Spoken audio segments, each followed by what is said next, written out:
Hi friends, welcome to SK innovations. இன்றைக்கி நம்ம என்ன பார்க்க போகிறோன்னா, இறால் குழம்பு எப்படி பண்ணலாம் அப்படின்னு சொல்லிட்டு பார்க்கலாம். இப்போ ஒரு குக்கரில் 50 ml அளவுக்கு எண்ணெய் விட்டுருக்கேன். இதில் கொஞ்சமாக கடுகு சேர்த்துக்கிறேன். கடுகு நல்லா வெடிஞ்சதும் இது கூடவே கொஞ்சமாக கருவேப்பிலை, 2 மீடியம் சைஸ் வெங்காயம் பொடி பொடியாக கட் பண்ணி சேர்த்துக்கிறேன். இதை சேர்த்து நல்லா வதக்கி விட்டுக்கிறேன். வெங்காயம் ஒரு 3 நிமிஷத்துக்கு நல்லா வதங்கிட்ட பிறகு 4 மீடியம் சைஸ் தக்காளி பொடி பொடியாக கட் பண்ணி இதோடு சேர்த்துக்கிறேன். சேர்த்து நல்லா கலந்து விட்டுக்கிறேன்.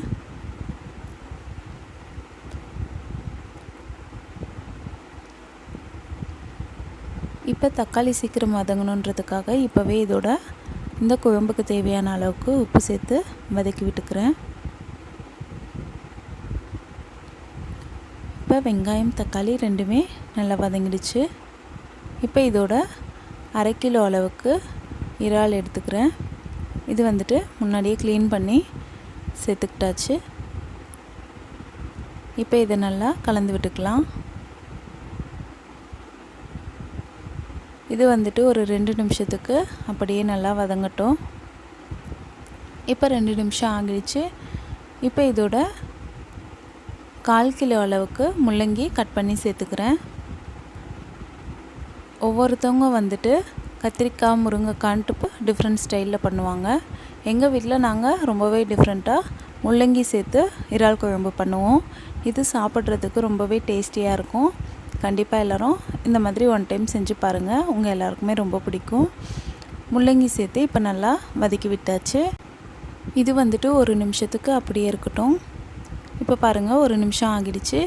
இப்போ இதோட 4 ஸ்பூன் அளவுக்கு வீட்டில் அரைச்ச குழம்பு மிளகாய் தூள் நான் சேர்த்துக்கிறேன்.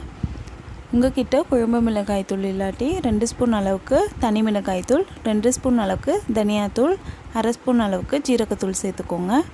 சேர்த்து நல்லா கலந்து விட்டுக்கோங்க. இப்போ இதோட இந்த குழம்புக்கு தேவையான அளவுக்கு தண்ணி விட்டுக்கிறேன். சேர்த்து நல்லா கலந்து விட்டுக்கோங்க.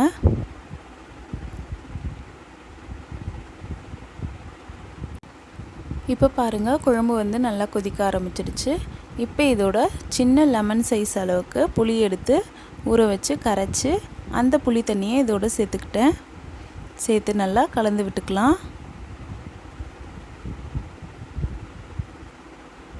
இது இப்போ கொதிக்கட்டும். இப்போ நல்லா கொதிக்க ஆரம்பிச்சிடுச்சு. இது ஹை ஃப்ளேமில் ஒரு 10 நிமிஷத்துக்கு நல்லா அப்படியே கொதிக்கட்டும். இப்போ பாருங்கள், 10 நிமிஷம் ஆகிடுச்சு. நம்மளோட முள்ளங்கி இறால் குழம்பு சூப்பராக ரெடி ஆகிடுச்சு. இதை இப்போ நம்ம சர்வ் பண்ணிக்கலாம். இந்த முள்ளங்கி இறால் குழம்பை சூடான சாதத்தோடு சேர்த்து சாப்பிடும்போது ரொம்பவே சூப்பராக இருக்கும். கண்டிப்பாக எல்லோரும் ஒன் டைம் இந்த மாதிரி செஞ்சு பாருங்கள் ஃப்ரெண்ட்ஸ். இந்த வீடியோ உங்களுக்கு பிடிச்சிருந்தால் லைக் பண்ணுங்கள், உங்கள் ஃப்ரெண்ட்ஸோடு ஷேர் பண்ணுங்கள், அண்ட் எப்படி இருந்துச்சுன்னு கமெண்ட் பண்ணுங்கள். நம்ம சேனலை மறக்காமல் சப்ஸ்கிரைப் பண்ணுங்கள். தேங்க்ஸ் ஃபார் வாட்சிங் ஃப்ரெண்ட்ஸ்.